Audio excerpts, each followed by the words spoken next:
자, 용도지역 지정 특례까지 했고요. 이제 52쪽에 용도지역에서의 행위제한 들어갑니다. 자, 용도지역에서 행위제한. 우리 지역에서는 무엇을 할 수 있느냐? 지역에서의 행위제한인데 크게 세 가지 행위제한을 얘기합니다.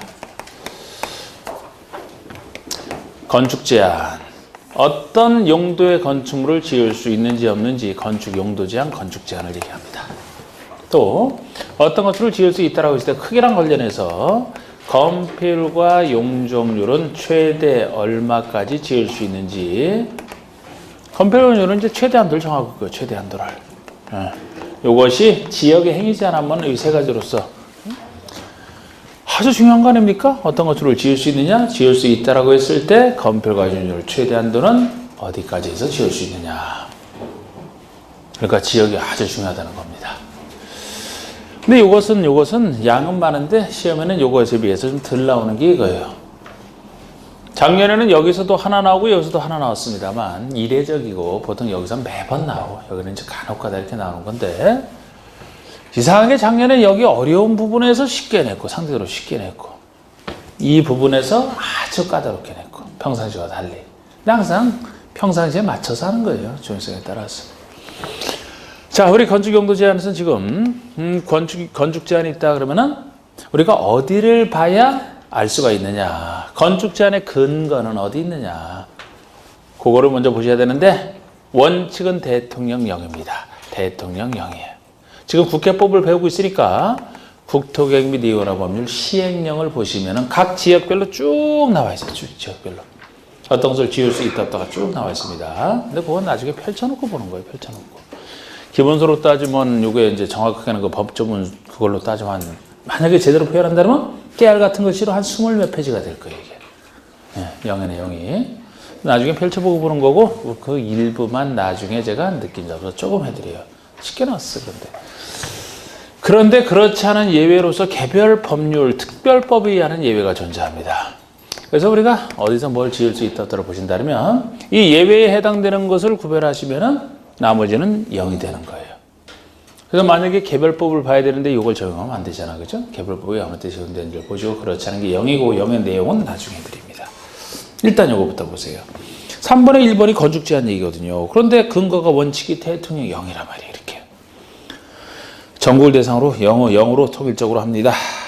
자, 용도지역 안에서의 건축물 그 밖에서의 용도, 종류, 규모 등의 제한, 줄이면 건축 제한. 이 건축 제한에 관한 사항은 대통령령, 국회법 시행령으로 정한다. 이게 보통입니다. 그런데 그렇지 않은 예외, 방가리 2번에 다른 법률이 적용되는 특례. 다음 경우에 건축물 그 밖에서의 제한에 대해서는 다음에서 정하는 바에 따른다. 이건 이제 0이 아니고 개별법이 정하는 예외인데, 1번 칠학지구, 1-2 개발진흥지구, 1-3 복합용도지구에서는 각각 그 목적 범위에서 0으로 정한다. 이거는 이 지구인데 이 지구 세 가지는 어느 지역에 위치하든지 불문하고 이 지구에서 뭐를 할 수 있는지를 따로 0으로 정한다. 그래서 나와 있는 거예요. 그래서 이 지구에서는 이제 그 0을 봐야 되는 건데, 형은 2번 보시면 산업 입지 및 개발하는 법률에 의한 농공단지 안에서는 산업 입지 및 개발하는 법률이 정하는 바에 따른다. 농공단지만 그렇습니다. 역시 어느 지역에 위치하든 상관없이 농공단지는 산업 입지 및 개발하는 법률에서 정하는 바에 따르겠다. 아까 제가 도시적으로 의제되는 것 중에서는 국가 일반 도시 첨단까지였잖아, 그죠? 그거는 도시적으로 의제가 되니까 도시지역에 대한 0에 나와 있는 행위제한을 적용하면 돼요. 그런데 농공단지만 도시적으로 의제가 안 되다 보니까 바로 여기를 정하고 있는 산업입지 및 개발하는 법률이 정하는 바에 따르겠다라고 하는데, 얼른 여기다가 무슨 느낌 가지고 이렇게 별을 여기다가 얼른 치셨나? 별 치시는 분은 아주 중요해 보여 이게? 응? 제가 뭘 그렇게 강조해서 이렇게 했나? 아이, 뭘 그렇게 들어. 뭐 그럴 수도 있지. 시험에 나올 확률? 하여튼 별표 하나 가치는 없어요. 요거는 뭐가 굳이 하고 싶으냐 그러면은 차라리 동그라미 3, 4번 이것도 뭐 이 성격이 깔끔하신 분들이 아주 이런 것에 민감해서 척척척 하는데, 요거를 체크하시는 분들 보면은 참 성격이 드러나요. 각 색깔별로 쫙 칠하고, 줄 작아가지고 싹 싸가지고 멋지게 싹 긋고, 꼼꼼하신 분들이에요, 성격이. 설거지 할 때도 뽀득뽀득하게, 그죠? 착착 정리해놓죠, 집에서. 빨래를 쫙 걷으면 싹 해서 깔끔하게 개서놓나요? 시간이 얼마나 걸리든 상관없이 그냥 깔끔하게.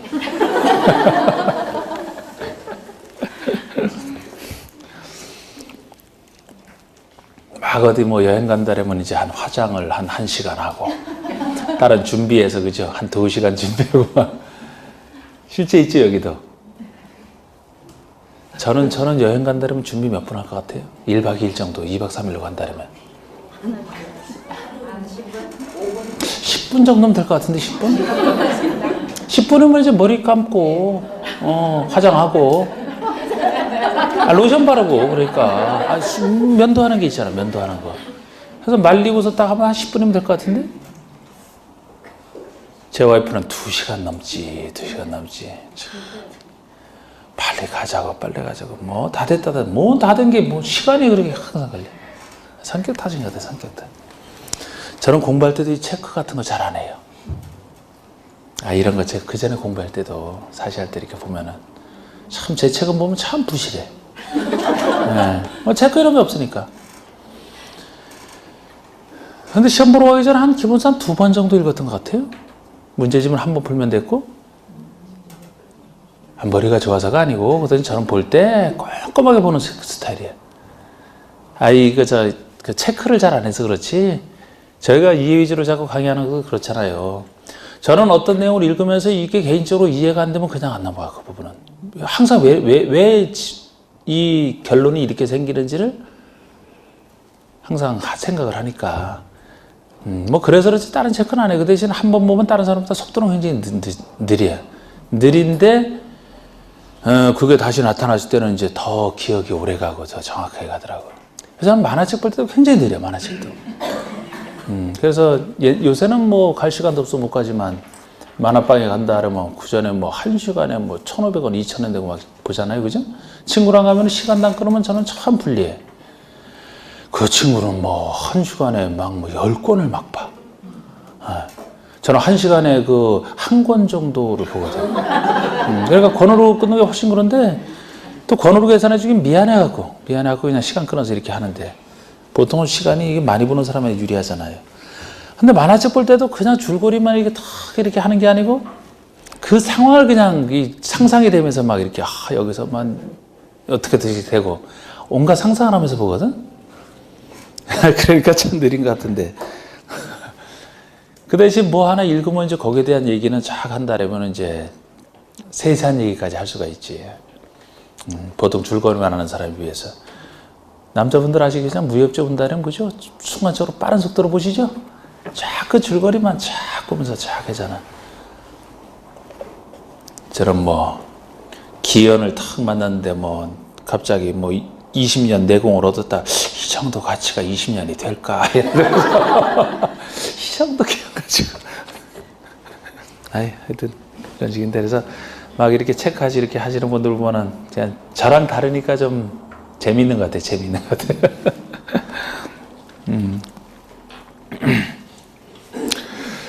자, 동그라미 3, 4번이 하여튼 그 뭐가 중요한지 여기에 대해서 너무 부담 갖지 말고 그냥 마음껏 하세요. 내가 뭐 체크하는 거 뭐라 그러는지 안 하고 그냥 재밌어서 그런 거예요. 나중에 이제 요약서에서는 별표 하나, 둘, 셋이 이제 이 객관적인 검증에 의한 별표 하나, 둘, 셋이 돼 있어요. 요약집 나중에 나갈 때 보면 뭐가 중요한지 이게 다 강약에 다 표시가 돼 있다고. 거기다가 별표 없는 것도 있고, 하나, 둘, 셋 있는 것도 있고. 자, 동그라미 3, 4번 얘기는 그런 겁니다. 자, 우리 3, 4번은 우리 농림지역에 들어갈 전문적인 땅들이 있고, 예를 들어 농업진흥지역, 보전산지 같은 데, 그죠? 이 농림지역에 들어갈 전문적인 땅이 있고, 그 땅에 대한 특별법이 있으면 그 법의 행위자를 따르겠다, 이렇게 보시면 돼요. 이 전제를 바꿔서 많이 틀리게 내거든요.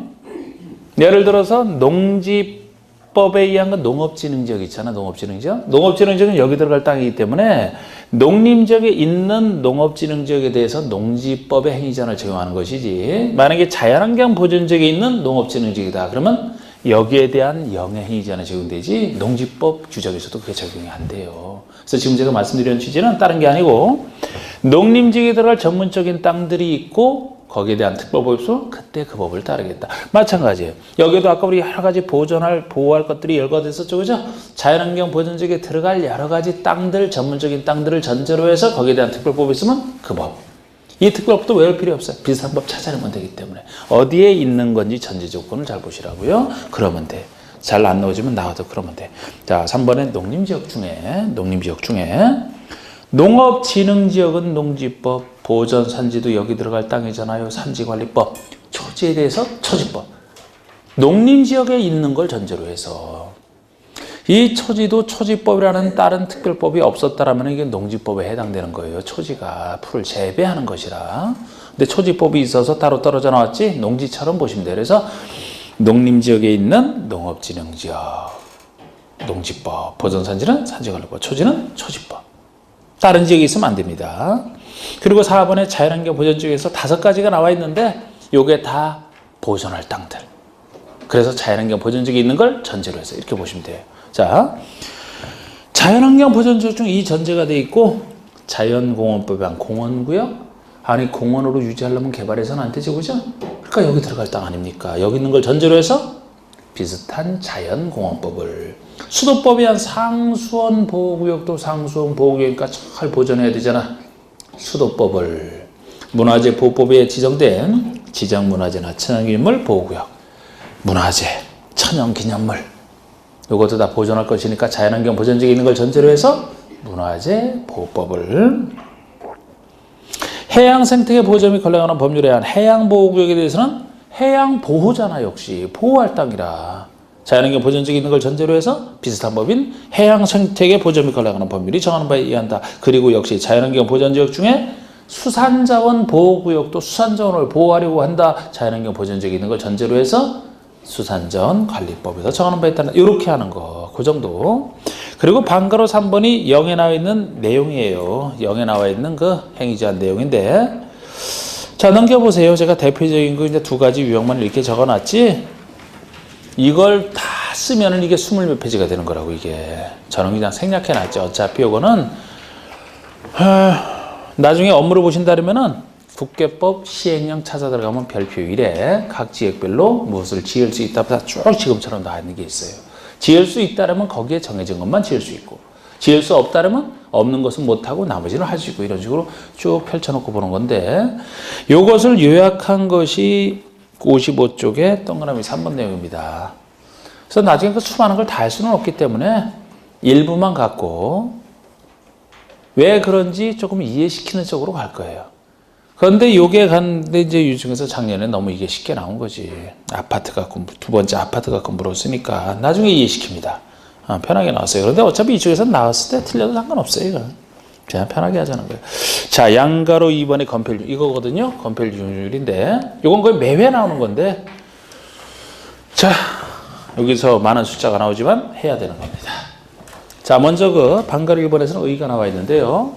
여기서 말씀드리면 건폐율이란 대지 면적에 대한, 분모 대지 면적에 대한 건축 면적 비율이에요.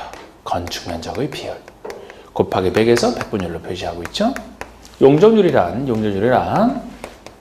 대지 면적에 대한 건축 연면적 비율입니다. 연면적 비율이에요. 곱하기 100해서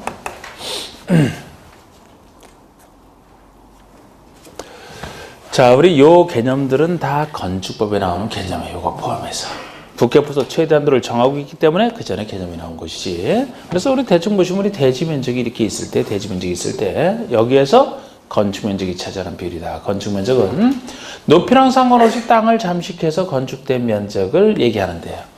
정확한 표현은 그렇잖아. 건축법에서는 건축의 외벽이 없잖아요. 외곽, 기둥, 외벽의 중심선으로 둘러싸인 수평 투입 면적, 이렇게 표현하거든요. 그래서 건폐율이 높아진다는 얘기는 대지에서 확보할 수 있는 건축 면적이 늘어난다는 얘기이기 때문에 이 땅에 얼마나 넓게 건축을 할 수 있느냐. 넓게를 결정하는 게 건필이 되고 100을 넘길 수 없다 그랬죠? 땅을 벗어나서 건축할 수는 없기 때문에. 그럼 용적률에서 나오는 대지 면적의 연면적 개념은 자 우리 3층짜리 건물이 있다고 했을 때 이 대지 면적에서 연면적이 차지하는 비율인데요. 연면적 개념이라는 것이 각 층마다 있는 바닥 면적 합계를 연면적이라고 합니다. 1층 바닥, 2층 바닥, 3층 바닥 이렇게 표현하고 있는데 그 바닥의 면적이 바닥 면적이에요. 1층 바닥 면적 얼마, 2층 바닥 면적 얼마, 3층을 일부 나눠서 쓰고 있다면 요 일부 바닥 면적 얼마, 일부 바닥 면적 얼마. 각 층마다 또는 그 일부마다 계산되는 이것이 각 층의 바닥 면적인데 이 바닥 면적을 쭉 합친 것이 연면적이다. 뻗을 연자. 아래에서 위에까지 쭉 뻗을 면적 합친 거 연면적입니다. 그래서 용적률이 커진다는 얘기는 대지에서 차지하는 연면적 비율이 커진다는 얘기이기 때문에 직접 높이를 통제하는 건 아니지만 간접적으로 얼마나 높게를 결정하는 게 용적률이라 건폐율 둘 다 가격에는 셋 다 영향을 미치지만 가격에는 이게 직접 더 많이 미치지. 이게. 건폐율은 100을 넘길 수는 없다니까요. 그런데 용적률은 법에서 정하기 나름인데 우리 현재는 1500%가 최대치야. 1500%. 그럼 대지 면적이 15배까지 연면적을 확보할 수 있다. 대단한 일이죠. 그래서 이거 좀 더 영향을 많이 미칩니다. 근데 이거 최대한도로 이제 우리가 해야 돼요. 이 법에서 정하고 있는 범위 내에서 대통령령으로 그거 하기 전에 요 식을 지금 제가 보여드렸는데 이 식은 공법에서는 계산 문제는 잘 안 나와요. 가끔 등장해요. 그런데 가끔 등장할 때 주로 이 식을 쓸 수가 있거든요.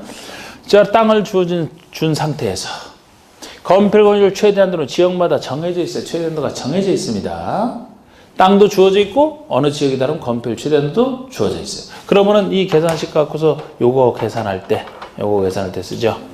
건축 면적을 얼마나 확보할 수 있느냐, 연면적을 얼마나 확보할 수 있느냐 이렇게 했을 때 최대 확보할 수 있는 건축 면적을 구하라. 이 식에서 건축 면적은 어떻게 구하면 되겠어요? 대지 면적에다가 건폐율 최대치를 곱해주면 나오죠. 이 둘을 곱해주면 건축 면적 나오지 않습니까? 연면적이라면 대지 면적에다가 용적률 최대치를 곱해주면 나오. 이런 식으로 계산 문제 쓰이는 건데 참고로 뭐 잘 물어보진 않지만 최대 확보한 층수로 계산하라. 층수. 이 개념상 대지는 똑같기 때문에 용적률을 건폐율로 나눠주면 최대 층수면 나오는 거예요. 대지는 어차피 똑같기 때문에 어느 정도 건축 면적 가지고 어느 정도만큼의 연면적을 확보할 수 있느냐. 층수. 예를 들어 뭐 건폐율이 200%, 건폐율을 용적률을 200%로 지으면서 건폐율은 50%로 해서 건폐율 50%, 용적률 200%를 짓는다면 4층까지 지을 수 있다. 이렇게 나가는 거지. 하여튼 이 최대한도를 이렇게 계산해 쓰는 건데 최대한도는 법에서 정한 범위 내에서 0으로 정하고 0으로 정하는 범위 내에서 구체적으로는 도심계획 조례로 정합니다. 조례가 지방의회가 입법한 걸 조례라고 하기 때문에 3단 거쳐 이렇게 지정이 되기 때문에 여러분들이 구체적으로 어느 땅의 건폐율 한도를 보고 싶다라면 조례를 직접 찾아보면 돼요. 누구한테 물어볼 것도 아니고 조례를 찾아보면 돼 그냥. 요새 얼마나 검색이 잘 되게 돼 있습니까 요새. 예를 들어 이곳에 있는 땅이다. 이곳에 광명시에 있는 땅이다. 그러면은 광명시 도시군계획 조례 딱 검색하면 딱 뜹니다. 거기 들어가 보면 광명시에 있는 각각의 용도 지역별로 법령에서 정해진 최대한도가 나와 있어요. 그거를 그대로 적용하면 돼. 시험에서는 요거 하는 거고 실무에서는 요걸 봐야 되고 즉 법이 정한 범위 내에서는 법에서 정하는 최대한도가 정해져 있고 0에 따라 나눠졌다? 그럼 법 범위 내에서 다시 0에 따라 최대한도가 정해지고 이 법령 범위 내에서 조례를 정한다는 얘기니까. 자, 그래서 제가 저번에는 이 정도만 해드렸거든요. 지금 이제 0까지 해서 완성을 할 거예요, 지금. 자, 우리가 건폐율 최대치를 항상 이 그림에다 하세요. 이 그림에다가. 제가 이렇게 떠올려 놓으라고 했으니까 이 그림에다가 하고 머릿속에 상상을 하셔야 돼. 자, 두 가지 전제 조건. 첫 번째는 근린과 유통 크기 순서 바뀐다라는 표시를 해놨어요. 요게 제일 요거보다는 싸니까. 건폐율 크기에서는 요게 앞에 나오고 요게 뒤에 나옵니다. 크기에서 바뀐다는 전제 조건 하나와 두 번째 전제 조건은 더 중요한 전제 조건인데 항상 같은 크기인 거를 일단 정리를 해놔야 돼. 전제 조건으로서.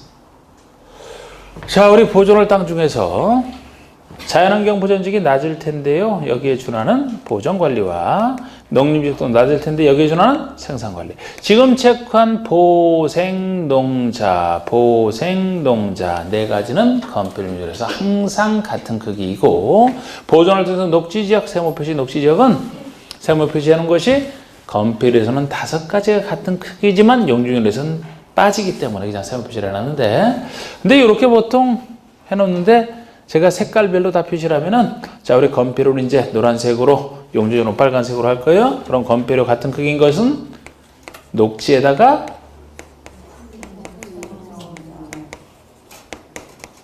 자꾸 입에 붙여놔야 돼요. 이거는 건폐율 같은 크기가 뭐라고요? 녹지 보생농자. 용적률에서 같은 크기는요. 일단 요거부터 해두세요. 이렇게 어쩔 수 없어요. 이거는 좀 따야 돼요. 그러니까 보생농자는 다 여기 똑같은데 이제 녹지가 끼어서 5가지냐 4가지냐 이게 기본적인 것이거든요. 기본적인 문제예요. 초기부터 다음 중 건폐율의 크기가 다른 하나는 이런 식의 문제. 다음 중 건폐율의 크기가 다른 하나 5가지 중에 4개 집어넣고 다른 거 하나 집어넣어서 작게 만드는 이런 식의 문제 대비 이 전제 조건은 기본적으로 해두시고 이제 이 건폐율의 법의한 숫자, 법의한 숫자, 용적률 해놓고 0은 생각해서 할 거예요. 안 그러면 우리 책에 나온 대로 한다면 뭐 위에서부터 아래로 진짜 그냥 다 위에서부터 아래로 외워버리는 거는 초암기 천재만이 가능해요. 그거는 무식한 방법이에요. 최소화시켜야 돼요. 자, 우리 건폐율의 법의한 최대한도 생각나세요? 이렇게 했던 거? 이렇게 했던 거. 이거 외우기도 좋단 말이에요. 일단 4가지 외워두고 이걸 적용을 하시라고. 다 외우는 게 아니고. 20, 40, 70, 90, 20, 40, 70, 90 중에 하나니까 건폐율은 100을 못 넘기니까 2, 4, 7, 9, 2, 4, 7, 9, 2, 4, 7, 9 24침센터 전화번호로 딱이라 그랬잖아. 2, 4, 7, 9 그럼 이 중에 해놓고 이제 찾아보시라고 이제 아까 이 머릿속에 그려놓은 상태에서 자 법률에 한답니다. 법률에 한도 0 말고 제일 비싼 곳이 90% 제일 높은 것이겠지. 어디예요? 상업지역이 90%가 될 수밖에 없고 제일 낮은 20%짜리는 어디겠습니까? 보생농자, 녹지 보생농자 같은 크기고 써먹어야지. 녹지와 보생농자 지금 체크를 이렇게 해놓고 요것이 다 20.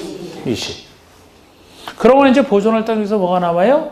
계획관리가 남으니까 이것이 40. 됐어. 24. 제일 그 다음에 두 번째 큰 것이 될 수밖에 없고 주거와 공업이 남으니까 이것이 70이다. 7 하나 남잖아. 이게 이사친구 완성이거든요. 이사친구 중에 찾는다. 다시 한번 90%라면은 제일 비싼 상업지역이. 제일 낮은 20%짜리라면은 녹지와 보생농자. 이번엔 보존할 땅 중에서 혼자 남는 계획관리가 두 번째 큰 40이 될 수밖에 없고 24.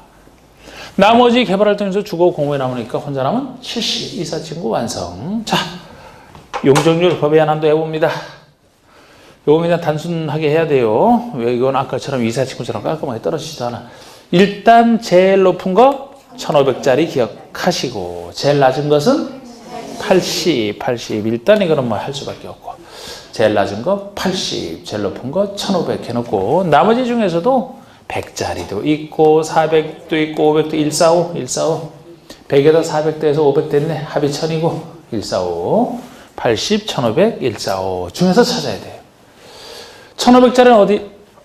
상업지역 제일 비싼 상업지역이 1500이 당연히 될 수밖에 없고 제일 낮은 80%짜리라면 4가지만 이제 같은 크기니까 이렇게 체크해 놓은 거 이렇게 체크를 딱 해놓고 4가지 체크해 놓은 것이 제일 낮은 80이다. 그럼 아까처럼 똑같이 이제 145 중에 찾으면 되는데요. 녹지와 계획관리 둘이 이번엔 남잖아.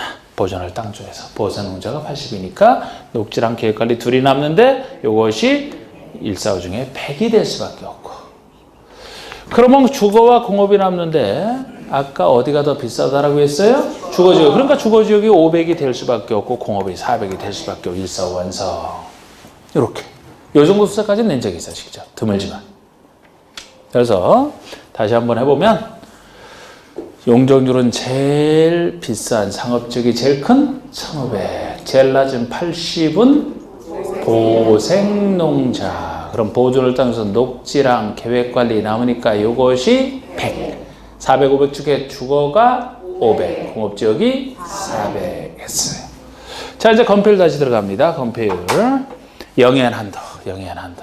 법은 지금 다 외워놨는데 영은 간단하게 이 주상 두 군데서만 달라진다는 이런 느낌 표시를 해두시고 요 아래는 법령 똑같으니까 주상 두 군데만 신경 쓰시되 주거지역이 70이라면 요것이 0에 따라 세분이 되면 이 최대치인 70은 이 세분된 건 중에서 제일 비싼 곳에서 받겠죠? 최대치 어디가 제일 비싸요? 준주거가 70이 되겠지. 그럼 최대치는 여기서 나옵니다. 70. 여기가 제일 비싸. 위로 가면서 줄어든다 그랬죠? 60, 50 이렇게 줄어든다 보시면 돼. 최대치 70을 받아서 일반 60, 자정 50으로 줄어들되 일반 중에서 3종 일반은 요건 따로 50이다. 특이한 거 따로 좀 기억해 두시고 요게 특이해서 요것도 상대적으로 많이 물었어요. 지금까지 요거 할 때. 아니 우리가 1, 2, 3종 중에서 3종 일반이 제일 비싼 곳이라고 하는데 어떻게 오히려 일반 주거 중에 제일 떨어지느냐. 용적률은 제일 커요. 중고, 중증시는 높게 지을 수 있어요. 용적률은 제일 높아. 그런데 높게 짓는 것만큼 오히려 건폐율은 낮춰서 대지 공간을 좀 더 확보하는 것, 높은 건물 들어서는 것만큼 그런 취지로 특별하게. 그래서 이렇게 70, 60, 50 떨어졌는데 3.15만 특이하게 따로 50이다. 1, 2종 그대로 60.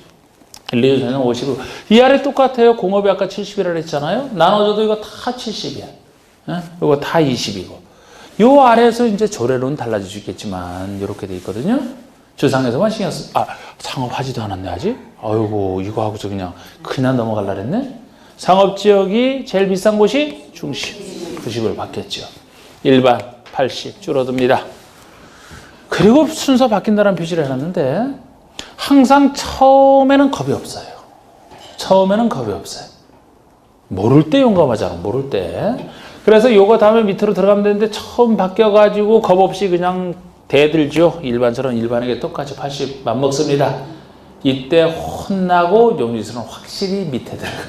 처음이라 지금 80 맞먹고 요거 70이 됐다. 이게 끝이거든요. 90, 80, 80, 70. 자, 이제 제일 복잡한 숫자. 0에 의한 용적률 한도란. 지금까지는 다 최대치만 적여놨잖아. 그런데 0에 의한 용적률 한도는 왜 숫자가 복잡하냐면은 최소 최대치를 정해놨어요. 범위를 정해놨다. 범위를. 최대치만 아니고. 예를 들어 중심 상업이 보면 400 이상 1500 이하에서 조례로 정하라. 이렇게 범위 정해놨거든요. 그런 식이다 보니까 이게 다 최소, 최대 얼마, 제일 복잡해. 그런데 다행히 아직까지 이 0에 의한 용적률 숫자 자체를 물어본 적은 한 번도 없어요. 뭐를 물어봤느냐? 숫자 몰라도 맞추는 크기 순서 비교하는 걸 물어봤어요. 잘 냈는데 크기 순서 비교하는 거. 그래서 제가 이것은 용적률의 0에 의한 한도는 숫자는 알아도 되고 몰라도 돼요. 단지 저는 일단 크기 순서를 표시해야 되기 때문에 표시 차원에서 최대치만 써놓을 거예요. 최소치는 안 쓰고 최대치만 갖고 이제 크기 순서를 써놓을 텐데 그걸로 이제 순서 기억하시로 써놓는 거예요. 몰라도 되고 알아도 된다 그랬어요. 알아도 좋고 몰라도 된다 그랬어요. 순서는 아셔야 돼. 자, 제일 큰 순서부터 합니다. 어디가 제일 크겠어요? 중심이 제일 크겠죠? 숫자 우리 없이 해볼까? 여기 다음은 어디가 커요? 이거 다음엔 어디가 커요? 일반. 그 다음에는 유통. 그 다음엔 요 순서 묻는 것도 낸 적이 있어. 아주 쉽죠? 아, 이 순서 묻는 것도 있었다니까? 요거 다음엔 어디가 커요? 그 다음에 어디가 클까? 준주거? 아, 500, 1500 다음에 큰 게 500을 받는 게 준주거일 테니까? 아, 그렇지, 그렇게. 그 다음엔 어디가 클 것 같아? 3종 일반? 여기서 갈림길에서 하나 주의하시면 돼요. 자, 합니다. 길을 잘못 들어서 얼른, 자, 제가 다시 하고. 자, 큰 순서부터 이제 할 거예요. 편의상 쓸 겁니다. 제일 큰 중심 상업이 1500. 최소치는 안 쓰고 1500까지 보이는. 단위가 커서 200씩 줄어들거든요. 1300까지 보이는 일반. 그 다음 크기는 1100까지 보이는 유통. 그 다음에는 900까지 보이는 근린이고, 당연히 이거 다음에 여기가 와야죠. 요거 다음에 큰 게 500을 받는 준주거가 그 다음 크기인데 여기까지는 쉬운데 여기서 위로 올라가면서 줄어들 것이냐 아래로 내려갈 것이냐 여기서 주의하시면 되는데 같은 준씨 형제 이 둘밖에 없어. 준씨는 준주거 준공업 준씨 형제는 둘밖에 없잖아. 형제라고. 준주거 다음에 큰 것은 공업이 400이니까 준공업에서 400을 받겠죠. 그죠? 제일 비싸. 그래서 준주거 다음에 큰 것은 준씨 형제 400을 받는 준공업이 그 다음 크기다. 내려오고 동생집에 이렇게 지방으로 내려오는 입장에서 왔다 갔다 하지 말고 일단 내려오는 이상 볼일 다 보고 지방에서 볼일 다 보고 위로 올라가서 안 했던 일 이 순서로 처리하고 이 순서 기억하시면 되거든요. 400 다음에 350, 300 순서를 따진다면 50이 줄어들어요. 여기 3자와 여기 3에 똑같기 때문에 이 둘을 직접 비교하진 않아. 250, 200, 150, 150이 줄어드는 이런 숫자 낸 적은 없다니까요. 근데 편의상 써놨어요. 일단은 지금까지는 요거로만 해도 다 맞춰. 지금까지. 우리가 녹지가 뭐 100가지 법에선 보이는데 이 보전 녹지만 최대치 80 보이고 이거 그대로 100이라 굳이 80까지 보이는 것이 보생 농지에다 0까지 고려하면 보전 녹지까지 이것도 뭐 5가지가 같은 크기이지만 일단 이 순서로 끝난 거예요. 이것도 해두면 좋지만 자 어렵지 않아요. 그죠? 중심, 일반, 유통, 근린, 준주거 다음에 여기서 같은 준씨, 준곡으로 내려오는 입장에서 그 다음에 일반고, 전용고 해결하고 위로 올라가서 3정부터 위로 가면서 쭉 줄어든다. 끝이에요 이게. 이걸 뭐 무식하게 외웁니까? 끝인데 이걸로. 얼마나 쉬워. 표정이 별로 안 쉬운 것 같은데 쉽게 보시라니까. 자 다시 봐요. 아까 제일 싸다 비싸다 그거 적용하면 돼요. 이 평상시에 이렇게 막 해보시 이렇게. 여기 앞에다 이거 딱 띄워놓고 지휘하듯이. 예? 자 해봅시다. 앞에 이렇게 있다 생각하고 중심상업, 일반상업, 유통, 근린, 준주거 내려오라고 여기서 중공업 내려오는 쫙 해결하고 위에 가면서 쭉 손들어야 끝나는 거지. 그죠? 주의하죠? 중심, 일반 쫙 내려왔어. 해결하고 싹. 딱 그래. 이제 오늘 집에 가서 남편을 본다 그러면 인사할 때 하이 이러지 말고 네? 이렇게 불러도 되잖아. 그 순서만 기억하시면 돼요. 됐어. 제가 지금 56쪽에 건필률 뜻도 내가 그냥 설명드렸고 방가로 2번 법의 양것과 방가로 2번에 나온 그 숫자 쫙 나와 있는 거 글쎄 이거를 그냥 이렇게 해놓고 위에서부터 건필 법, 영 해서 이걸 어떻게 순서로 외울 거냐고 그냥 요게 최상입니다. 최선이야 최선. 그런데 이렇게 해서 해마다 여기서 한 번씩 나오다가 작년에 57쪽에 안에는 방가로 3번 특례가 그냥 탁 나와서 아주 사람들을 당황하게 만들었다. 작년에 특례가 처음 나왔거든 이게 건필 특례가 4678하는 특례가. 근데 어차피 이 부분 거의 어렵게 내는 거 여기서 내면 거의 틀려야 되는데 요거에서 아주 쉽게 내는 대신에 요거를 어렵게 냈으니까 그게 그거예요. 보통 여기서 맞추고 여기서 틀려도 상관없거든. 그래서 요거는 제가 5, 6월달 강의할 때 요거 나왔던 거 일부는 또 이것도 할 거예요. 그런데 원래대로는 갑자기 이렇게 뭐 안 나오던 게 나왔을 때는 할 필요 없는데 건필 유닛처럼 매번 나오는 것이라면 그 특례까지도 이제 좀 해야 되지 않나 싶어요. 그래도 이것이 지금까지 나온 것 중에서는 그게 처음 나왔지 대부분 다 이것만 나왔던 거예요. 예. 그래서 요거를 항상 해 두시고 특례는 제가 나중에 살짝 할 겁니다. 예. 자 넘겨보세요. 이제 또 뭐를 할 거냐 하면 자 그대로 생각해봐요 여러분. 자 지금까지 지역의 행위제한 3가지를 배우셨잖아요. 이건 어느 지역인지 나와 있을 때 거기에 대해서 그 행위제한을 적용하는 거예요. 근데 지역이 지정 안 됐다 칩시다. 어느 땅이 도관 농자 중에 하나로 지정이 안 돼 있어요. 원래는 지정해 놓으라 그랬잖아. 행정청이 뭐 결정권자가 뭐 술 먹느라고 예를 들어 못했다. 실수로 못했다. 그래서 4개 지역 중에 하나로 지정이 안 돼 있으면 그렇다고 행위제한을 안 할 수는 없어요. 안 하면 지 맘대로 다 짓잖아. 큰일 나지 그러면. 행위제한을 하긴 하는데 지역이 지정 안 돼 있으니까 이 네 개 지역 중에 어느 지역의 행위자를 거기다 적용을 할까요? 적용하긴 하는데 이거를 보셔야 돼. 자, 도관노 중에 지정이 안 돼 있다면 어느 지역의 행위자를 적용할까요? 그곳에. 요거 혹시 왜요? 가장 규제가 심하니까 공법을 해서 태어난 사람이 이거 어떻게 금방 맞히지 이거를? 이유도 정확합니다. 가장 규제가 심해서. 일단 막아놓고 보자는 원리, 막아놓고 보자는 원리. 원리를 이해하셔야 돼, 원리를. 그냥 막아놓고 보자는 원리예요. 아니 그럼 좀 불쌍한 국민들을 위해서 좀 풀어주지 왜 자꾸 막아놓고 보자는 원리를 하느냐. 만약에 도시지역의 행위자는 거기다 적용했다 칩시다. 그럼 어떤 문제가 생기냐면은 이렇게 미지정된 경우를 그대로 내버려 두진 않아요. 지정을 다시 해야 된단 말이에요. 이제 관리에서 다시 해야 되는데 제일 일단 이걸 적용해서 풀어주는 상태에서 기초조사에서 다시 용도지역 지정할 때 이렇게 나오면 상견지명이 있다고 보여줘. 그대로 쓰면 되지만 만약에 관농자 중에 하나로 지정할 필요가 있어서 이렇게 지정을 했다 칩시다. 그럼 이미 개발시켜놨는데 어떻게 부셔버려야 되겠죠? 사회적 낭비가 심하잖아요 이거.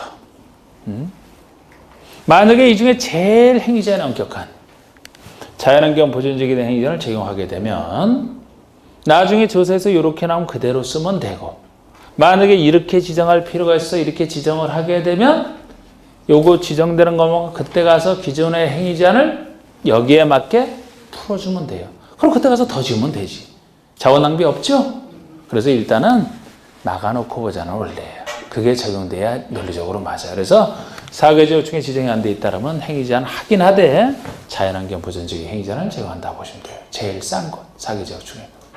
건표를 묻는다면 여기 건표를 답하시면 된다고. 자, 이번에는 똑같이 도시지역으로 지정이 돼서 도시지역까지 지정이 됐는데 이것이 이렇게 세분이 안 됐어요. 이렇게 세분이 안 됐어요. 그러면은 어느 행위제한을 적용하면 될까요? 보존녹지. 도시지역 중에서 제일 싼 곳이 여기라고 했잖아. 제일 규제가 심한 거. 보존녹지에 대한 규정을 적용한다라고 보시면 돼.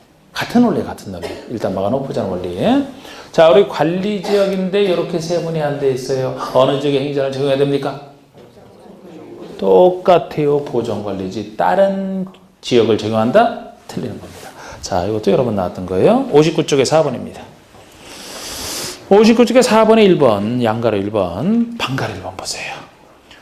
토관농자 4개 지역으로 용도가 지정되지 아니한 지역에 대해서는 건축제한, 건폐율, 용적률, 즉 행위제한 세 가지를 적용함에 있어서 자연환경 보존제에 대한 규정을 적용한다. 이거를 다른 쪽으로 바꾸면 틀리죠. 그 다음에 방가로 2번은 도시지역 또는 관리지역이 그러니까 도시지역이나 관리지역까지는 지정이 됐다는 거예요. 그런데 이 도시나 관리지역이 세부 용도주로 지정이 안 됐다. 세분이 안 됐다라면 건축제한, 건폐율, 용적률 규정을 적용함에 있어서 해당 지역이 도시지역인 경우에는 보존녹지에 대한 규정을, 관리지역인 경우에는 보존관리에 대한 규정을 적용한다. 요거를 바꿀 수가 있다는 원리 똑같잖아요. 그 아래 것도 합니다. 지금 용도지역은 제가 신경 써서 평소에보다 많이 해요.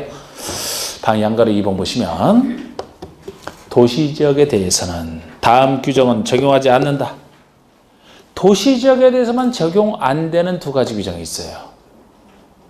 그럼 도시지역에 적용 안 된다는 얘기는 어디에 적용된다는 거예요? 관농자 비도시에만 적용이 된다는 거죠. 비도시에 적용 안 되니까 이것도 왜 그런지 생각하셔가지고 아까 양가로 1번보다는 덜 나오지만 첫 번째가 도로법 40조. 숫자 몰라도 상관없어요. 이 내용을 아시면 돼. 이게 접도구역 지정 및 그 행위 제한을 얘기하는 겁니다. 자, 접도구역제. 도로법상 접도구역제는 도시지역에는 적용이 안 된다. 비도시만 적용이 된다. 자, 이 도로가 있을 때 도로에 접하는 일정한 지역에 지정하는 것이 접도구역제예요. 접도구역제. 접도구역 그대로 분석을 하면 접할 접자 도로도자 도로에 접하는 일정한 땅이 접도구역이에요. 도로에 접하는 일정한 땅이 접도구역이에요. 그럼 여기 건축물 지으려고 할 때 이런 건 못 짓게 통제하는 거예요. 도로교통 안전에 문제를 줄 수 있다고 봐서. 그러니까 어떤 도로가 있는데 그 도로 옆에 건축물이 바싹 붙여서 지어질 경우에 안전에 문제가 있다는 등 여러 가지 문제가 생길 때는 그것을 통제해서 접도구역을 지정할 수가 있고, 접도구역 지정돼 있으면 이곳에는 거의 건축을 못 짓는다 이렇게 생각하시면 돼요. 이게 접도구역제예요. 이 접도구역이 지정이 되면 표시가 되어 있거든요. 표지판으로. 이곳부터는 접도구역이 적용되는 구간입니다. 이런 표시가 막 나와 있어요. 역시 저는 자주 봤어요. 이거 보신 분. 이 표시판. 이 표지판. 봤어요. 오, 자, 제대로 보셨는지, 아니, 이건 좀, 자, 이건 시험 문제 아니니까. 이 광명 시내에서 보셨나요? 어디 저 밖에나 여행하다가, 시골에서 제대로 보셨다니까. 안경 안 맞춰도 이제 안 바꿔도 돼. 네, 제대로 보신 거예요. 그래서 저분은 운전 잘 하시는 것 같아. 그죠? 앞만 보고 이렇게 가는 게 아니죠? 이렇게 하면서 막 경치 보고 그러죠? 어렸을 때 시골에서? 하여튼 시골에서 잘하신 분들이 아는 것도 많아, 그래서. 제대로 보신 거예요, 제대로. 왜? 접도구역제는 어디에 적용이 안 된다 그랬어요? 도시지역에 적용이 안 되니까 도시지역에서는 지정될 수가 없어, 지정될 수가 없어요. 비도시에서 필요한 경우 지정이 되지. 그 접도구역에 건물이 있던가요? 없죠. 이게 왜 이게 필요하면 보통 지정하실 때 왜 도시지역은 적용 안 되냐면은, 이 도로교통의 안전이라는 공익을 위해서 접도구역을 지정하게 되면 여기 땅 가진 사람은 건물 못 지니까 사익의 침해가 크거든요. 도시지역에 있는 땅이라고 생각해봐요. 도시지역인데, 여기 이런 도시지역인데 도로 주변에 있는 땅 비싸요, 싸요? 훨씬 비싸요. 그런데 공익을 위해서 여기 건물을 못 짓게 한다? 만약에 여기 접도구역이 지정됐다고 봐요. 이 큰 건물 지을 수 있는 게 여기 못 지을 땅이 돼버려요. 공익을 위해서 사익의 침해가 너무 크다. 이건 헌법 위반이에요. 국민의 재산권을 공유해서 제한할 수는 있대. 제한하더라도 그 4가지 원칙이 있는데 그 중에서 적정성, 비례성 원칙이 어긋난다고 이러면 위헌이야, 법률 만들어도. 사익의 침해가 너무 크잖아. 평생 돈 모아서 여기 땅 사놨는데 건물 못 짓게 해봐요. 시골에서는 그렇게 비싼 땅도 아니고, 여기 못 짓게, 다른 데 지mon데 질 때 많아. 땅도 넓고. 그러니까 접도구역 지정할 필요가 있으면 도시지역은 사익의 침해가 너무 커서 비싼 땅이라 안 되고, 다른 비도시지역은 필요한 경우 지정할 수 있다. 한번 이제 보실 분은 그렇게 보시면 돼요. 진짜 저는 여러 번 봤다니까, 이렇게 차 운전하고 다니다가. 큰 표시판으로 막 나오는데 뭐. 옛날에 시골에서 보셨다면 그때는 좀 작은 표지판이었던, 지금은 좀 더 큽니다. 다 볼 수 있게. 주로 여자분들이 많이 들으시는데 여자분들이 자주 못 보는 게 주로 그냥 긴장해서 앞만 자꾸 보세요. 운전해서. 그죠? 운전할 때.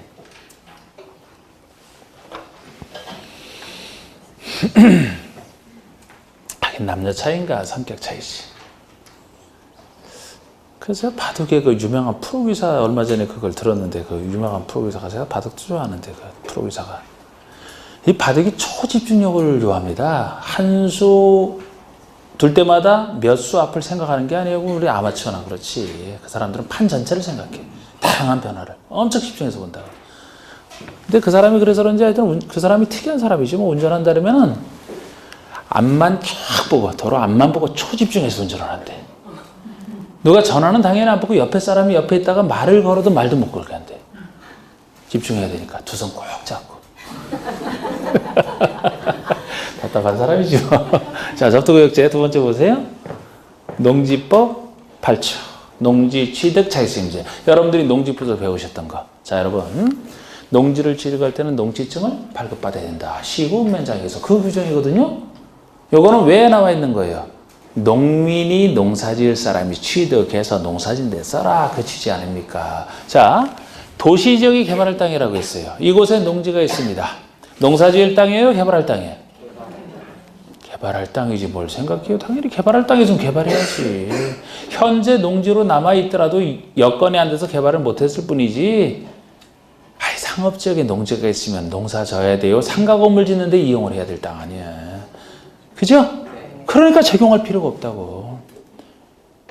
농민이 취득하게 할 필요가 없잖아요. 도시지역에서는 개발할 사람이 농지 취득해서 개발하는 곳으로 써야 되니까 농사 짓는 곳으로 안 쓰니까 농지증 이 8조를 적용할 필요가 없다는 얘기는 여기서 도시지역에 있는 농지를 취득할 때는 농지증 발급을 걱정할 필요가 없다. 발급 없이 취득한다는 얘기예요. 적용이 안 되는 것이니까. 그런데 예외는 존재합니다. 다만 녹지지역 안에 있는 농지로서 도심계획 시설 사업에 필요하지 아니한 농지에서는 그러하지 아니하다. 그러하지 아니하다는 얘기는 적용하지 않는 데 대한 예니까 적용을 한다. 아무리 도시지역이지만 녹지 생각해봐야 녹지. 보존할 땅이잖아. 이곳에 있는 농지라면 농사짓기 좋은 농지야. 보존할 땅이기 때문에. 그런데 이때도 만약에 뭐 도로 건설한다, 학교를 건설한다, 도심계획 시설 사업에 필요하면 그쪽으로 개발이 되겠지만 도심계획 시설 사업에도 필요하지 않다라면 순수 농사짓기 좋은 농지죠? 그러니까 농민이 취득해야죠. 적용이 다시 된다. 이때는 농지증 받아야 취득한다는 거예요. 여기 있는 농지라면. 원칙과 예외까지. 자, 용도직은 신경 많이 썼습니다. 10분 쉬시고. 잠깐씩.